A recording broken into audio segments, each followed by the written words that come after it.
This tape was made in 1985 about Inkpen, a village on the southwest border of Berkshire.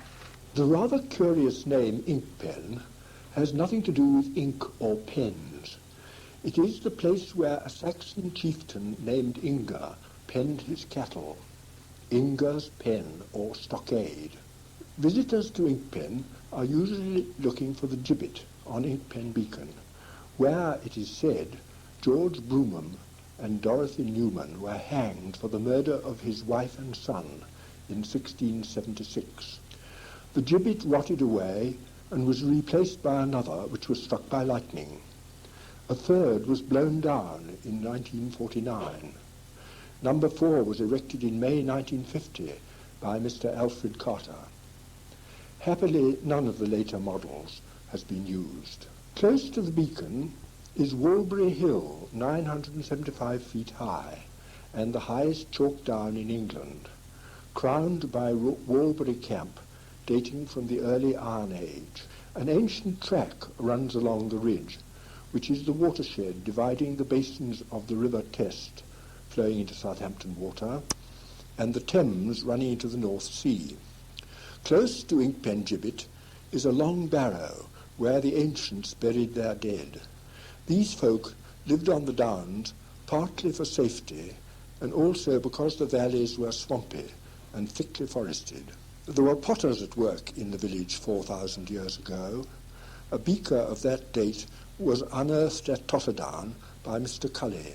Mr. Cully's daughter, Joyce U. Pritchard, will tell us about it. Do you remember, Joyce? Oh, yes. How excited we were when my father came home that day. He had been working at the sandpits at Totterdown, and he found the most beautiful pot, which he wrapped in an old sack.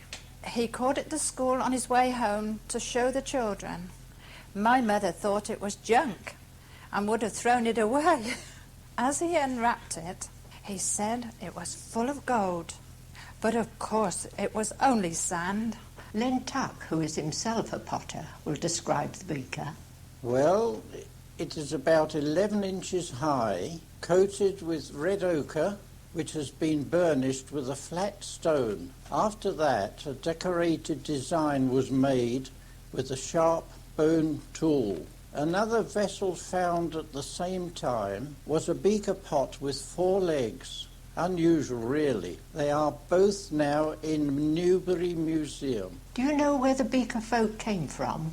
Yes, originally from Moravia, but being nomadic, they spread to Spain and Portugal, then to the Low Countries and eventually the British Isles. They were the first people to bury their dead individually in round barrows rather than in a common grave. I know you made replica beakers for the last festival in 1976. Do you remember what other attractions there were? Well, let me see. There were gypsies on the Common, the rope walk in Folly Road, then there were spinners, weavers and handbell ringers at Belvedere. The basket makers were at Weavers, and the beaker settlement itself was in Craven Road. We all thoroughly enjoyed the festival. I think it's time we had another one.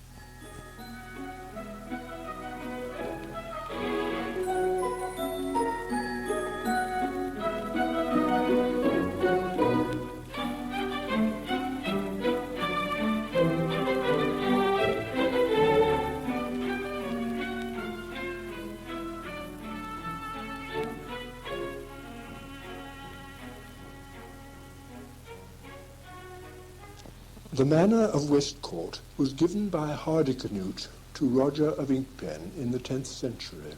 In the Domesday Book, that is to say in the 11th century, Inkpen is mentioned as possessing a watermill. Until recently, the craft of pottery had been practiced in Inkpen for more than 400 years without a break, owing to the presence of the right kind of clay with plentiful brushwood for firing.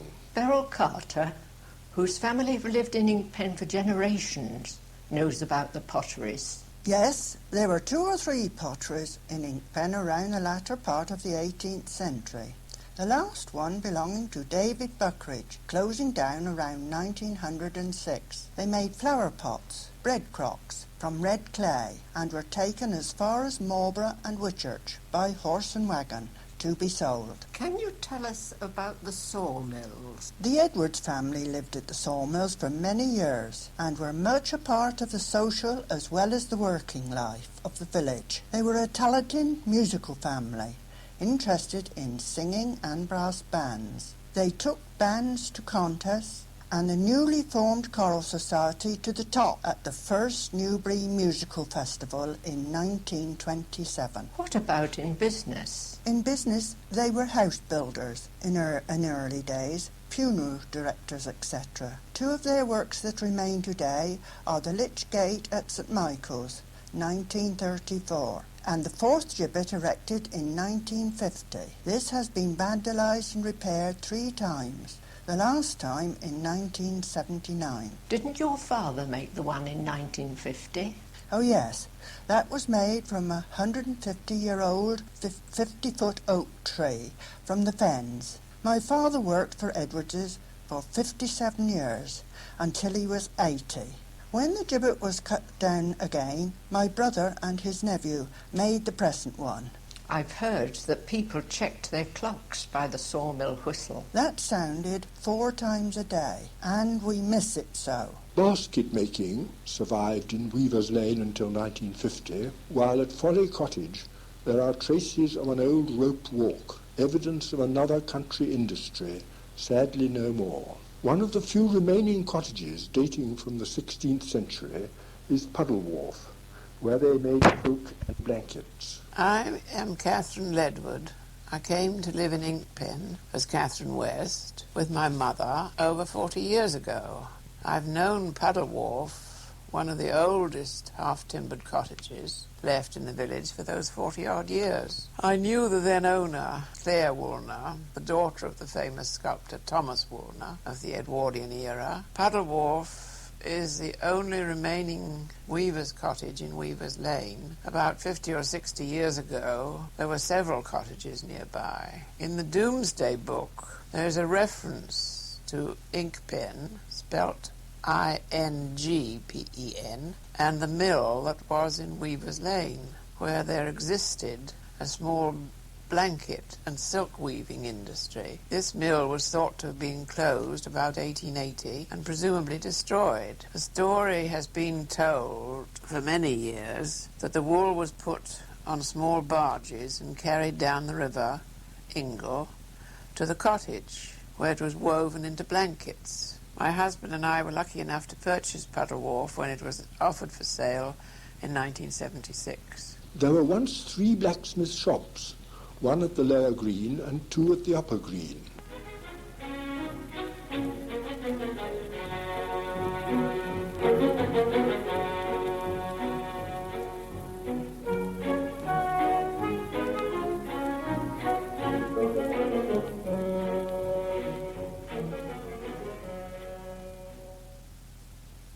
Bert Annertz, who has lived here for 70 years, will tell us about his family.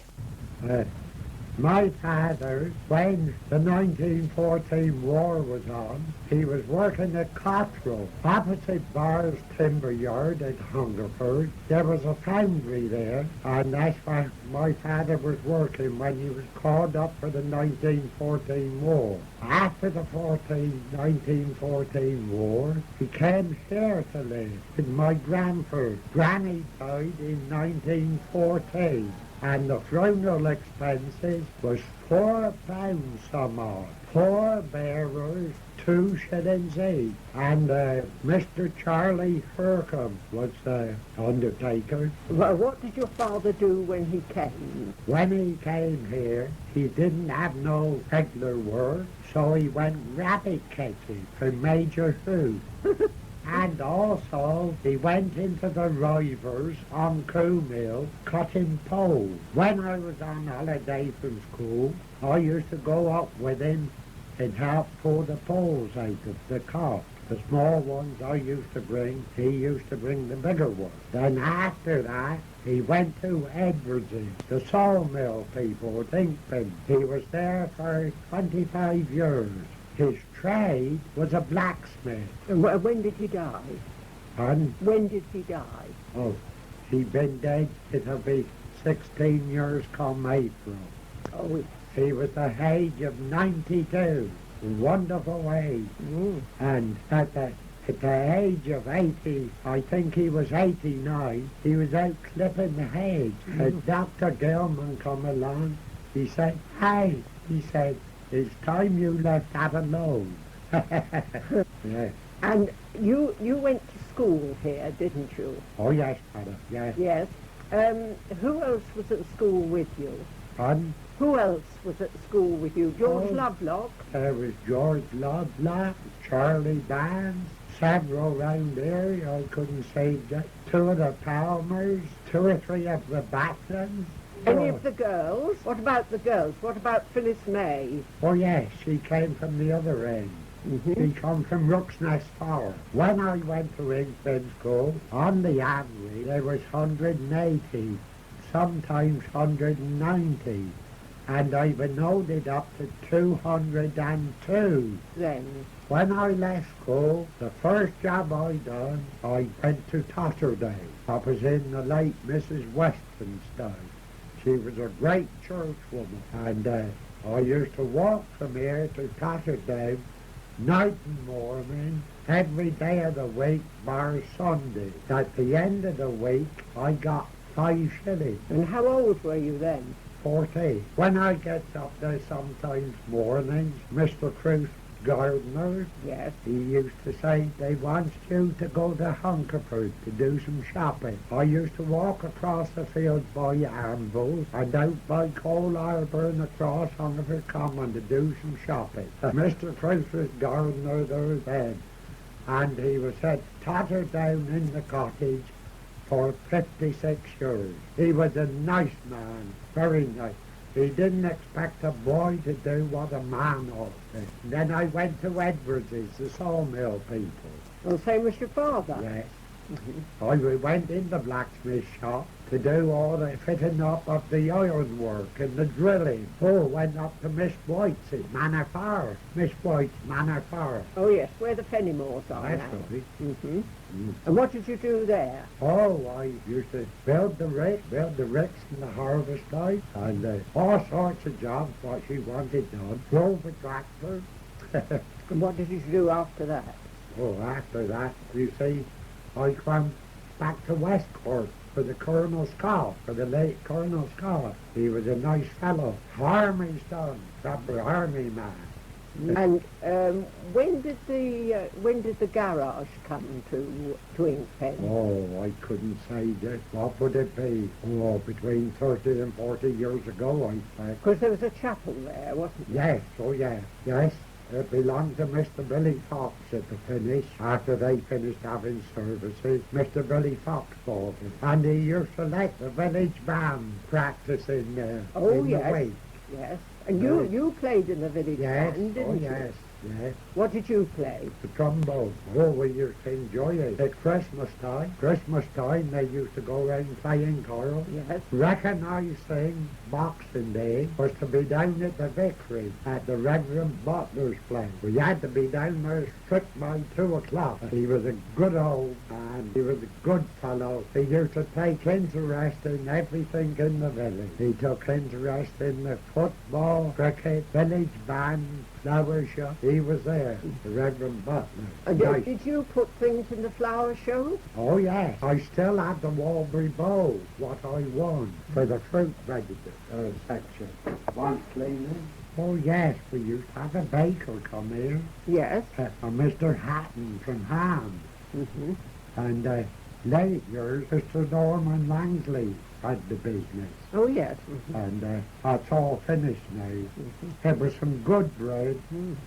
And also they used to make could bake good bread at Crewe. Mr. Fosbury was baker up there for 40 years. My father very often used to send up there to get a cottage loaf and a lardy cake by the post. He said they was very good. General Channing Williams, whose family have lived in the district for 60 years, knows about some of the old characters. One was Mrs. Caroline Wright. She had a tremendous sense of humour and was exceptionally good and kind person. Next door to her lived another great character who was highly skilled in a number of ways. He was Dick Tuttle. We always got our petrol from Painting's garage, and I got to know Mr. Norman Painting very well indeed. He was a most interesting man, and he told me that in his youth and after he had left school, he used to run a service for the community.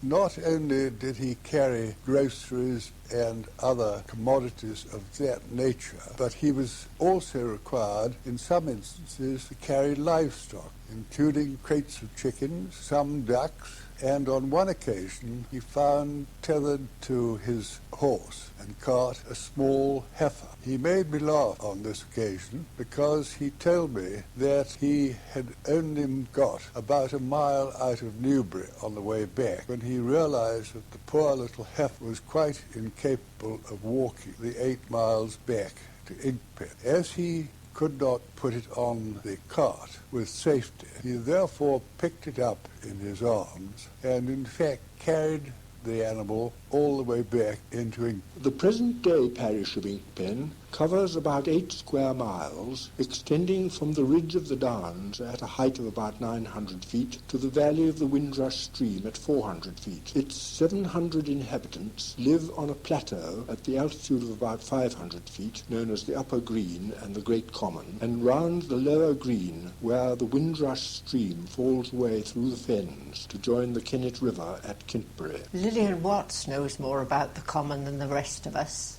It must have been in about 1907 that I first visited Inkpen Common, when I bicycled over from my home in Donington to hear nightingales, for which it was famous. However, we found there a large and permanent encampment of gypsies, rather intimidating in the dark. I do not remember hearing the nightingales. The gypsies were in time removed, and some took up permanent residence in the cottages round the common, where some of their descendants still live, our milkman among them. When I came to live in Inkpen in 1935, I found that the common was among those once very extensive, which had been divided up between the local landowners in the Enclosure Act, and only a fraction left to the poor. This brought it under the jurisdiction of the Charity Commissioners, and was regarded by the local trustees only as a source of income. They let out part of it when they could. At one time, Mr. Stacey kept his pigs there, Mr. Cully had a wood yard, and Mr. Wright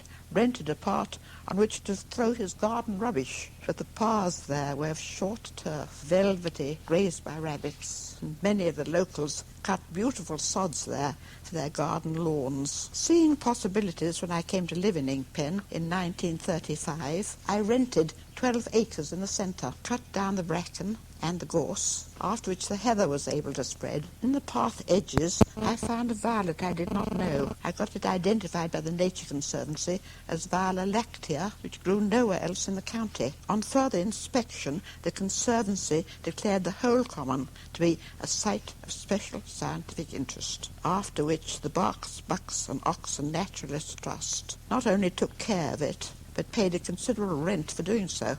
Many residents of Inkpen became friends of the common, who subscribed or worked to keep the paths in good order and to help carry out the Naturalist Trust plans for the preservation of the rich flora and fauna. Among the former, it can number 3 kinds of heather, 2 kinds of gorse, a charming small bog area with spotted orchids, asphodel, pettywin, and meadow thistle. The violet has spread considerably and can be found now in many places on the common. The paths are gay with abundant lousewort and milkwort and sawwort, and some lichens are also of particular interest. The bird life is also abundant. Nightjar and snipe and corncrake, which we used so much to enjoy, have alas disappeared with a change of farming methods nearby. But sparrowhawks and buzzards come down from the hills, and little owls can be heard calling at night. Migratory warblers find their summer home here. The nightingale is still a joy, coming in mid-April, sometimes only one, sometimes three, depending often on the conditions in Africa. It was once suggested that the land should be sold for building, but the good sense of the villagers prevailed. For what could money buy more valuable than a beautiful and open environment? A legacy that must be passed on to the future.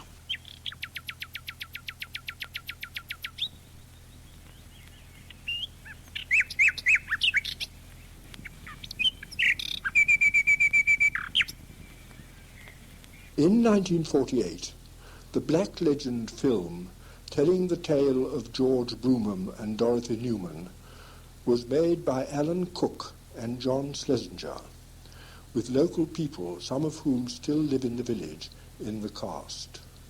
My name's Ina Norton Morgan of Rolf's Farm, Inkpen, and John Schlesinger, when he was an undergraduate, wrote the story of Black Legend and asked me if I'd be his leading lady, Martha Broom. Yes.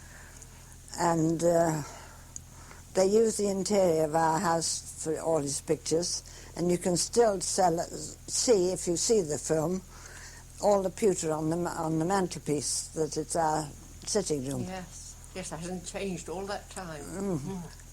Still exactly the same as it was then. Yes. And then he had a friend who took part, didn't he? Oh yes. Remember his name? Robert Hardy. Robert Hardy is a well-known actor nowadays. Yes, that's right. I think he's in America now. Is he? Mm. Well, he was. He did some films in America. Mm. He took the part of the Mad Boy. He took the part of the Mad Boy, yes. Yes. And what about the cyclists at the beginning? Oh, my eldest son and John's brother and Christopher Hall were the cyclists. Yes. Kath Ledward also remembers the film. I helped a little with the making of our film, Black Legend, because my pony and gig were used to carry the widow, Dorothy Newman of Inkpen, whenever she went out. In the film, the horse bolted, and she was flung out on the ground.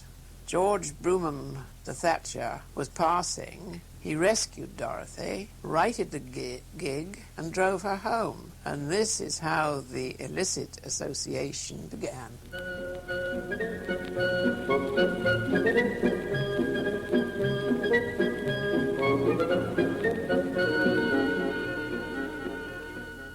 Winifred Wordley teaches at the primary school. How long have you been there? I've been there since October 1958, which means that I have almost completed 27 years' service. During that time, there have been several changes. At first, there were 49 children on roll. Now there are 58. But during my service, I have seen as many as 110 children on the roll. We have a staff of 3. Mr. Wallace is our headmaster, and there are 2 assistants. It's rather a geriatric village, though, really, isn't it? Yes, it is, but we do have several young families, and we do have a list of several young children waiting to come into the school. This, we hope, in the future will keep us going roundabout on the 60 level, which is quite a nice number to have in a village school. It would be horrible if it closed, wouldn't it? It certainly would, yes. Now, actually, you join with other schools sometimes, don't you? Yes, this is a later move that has been made by Berks County Council in order to get all village schools working with other village schools so that they can partake in activities which they wouldn't be able to do if they were left on their own. We're known as the West Berkshire Federation of Small Schools, and we are joined with Stockcross, Great Shefford, Welcome and Wickham, Shoreham, Donington and Enbourne. We meet up at various times and we hold functions such as musical afternoons, games afternoons, sports afternoons. As well as this, the staff get together and discuss various things that have been going on in one another's schools. And you sometimes have outings, don't you? Oh, yes, we do. We sometimes have day trips.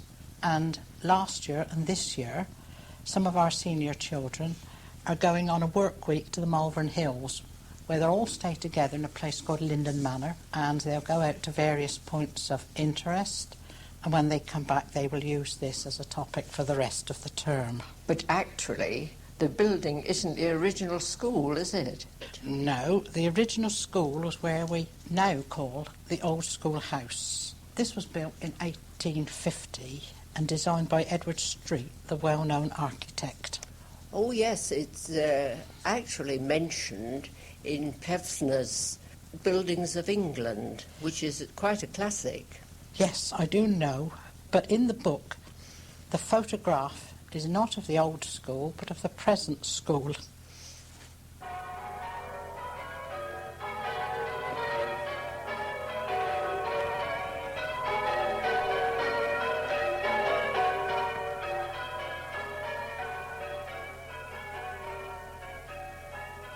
Mary and Johnny Johnson live next door to the church and care for it. How old is it, Johnny? The church was built in the 13th century, and the first rector was appointed in 1321. It's an old building, a low building with a high gable, and it's built mostly of flint. It's not like that now, though, is it? No. When Dubray Butler was appointed in 1895, the church was in very bad order indeed, and a full restoration program was carried out. What's been done more recently?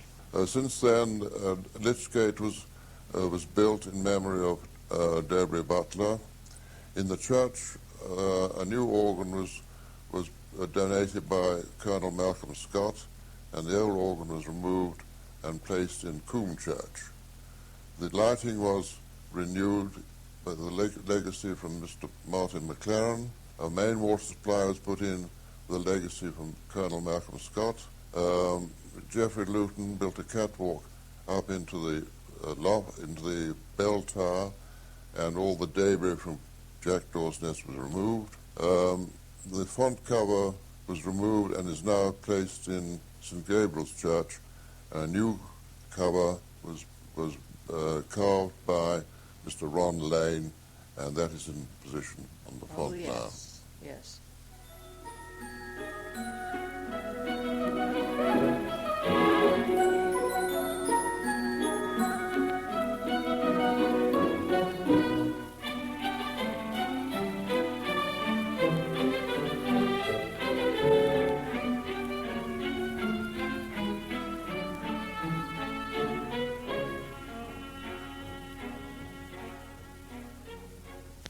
Well, my name is Honor Goodhart.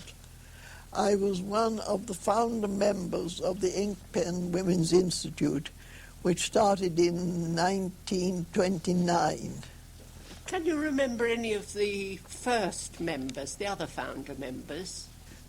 Some of the other founder members were certainly Mrs. Martin, the wife of the then schoolmaster, Kate Lovelock, Beryl Carter, Mrs. Bradshaw.